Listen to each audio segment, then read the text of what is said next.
শুভ শারদীয়া বন্ধুরা, আমি আর পিছিয়ে থাকলাম না ঠাকুর দেখাতে।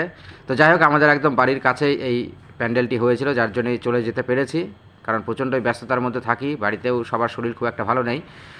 তো চলে গেছিলাম নেপালের একটি মন্দিরের আদলে এই মন্দিরটি তৈরি করা হয়েছে, এই প্যান্ডেলটি। তো দেখো, সুন্দর একটা মেলা মতন বসেছে এখানে। এই মন্দিরটির সামনে প্রতিবারের যেটা বিশেষ ব্যাপার থাকে, সামনে অনেকটা জায়গা থাকে, সেখানে একটা ছোট্ট মেলা মতন বসে, বিভিন্ন খাবার টাবারের দোকান এগুলো বসে, এবং খুবই সুন্দর হয়েছে প্যান্ডেলটি এইবার। তো চলুন আস্তে আস্তে আমরা একটু ভেতরের দিকে যাই। দেখুন উপরে কি সুন্দর কারুকার্য করা, এইগুলো কিন্তু কাপড়, জানেন তো, উপরে কাপড় দেওয়া, এবং কাপড়ের শেষ প্রান্তে এরকম লাইটিংগুলো সিস্টেম করা। এটা একটা নিত্য নতুন সিস্টেম, বেশ ভালোই লাগছে দেখতে।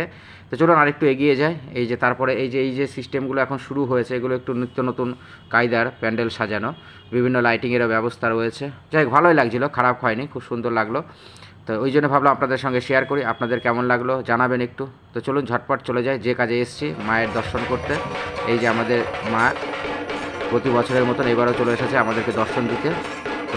তো মা সবার মঙ্গল করো। তো মেলার সাথে আরেকটা জিনিস যেটা অঙ্গাঙ্গিভাবে জড়িয়ে থাকে, সেটা হচ্ছে যে এই যে ঘুগনি, কে কে পছন্দ করেন এবং মেলায় গেলে কে এটাকে মিস করেন না, অবশ্যই কমেন্টে জানাবেন। যাই হোক, আমি খুব একটা গেলে খাই না মেলাতে, কিন্তু এইবার খেলাম কারণ বাড়ির বাকিরা সবাই খেতে পছন্দ করলো। তো যাই হোক, সবাই ভালো থাকবেন, সুস্থ থাকবেন, মা সবার মঙ্গল করুক, পুজোটা খুব ভালো কাটান। কেমন লাগলো অবশ্যই জানাবেন।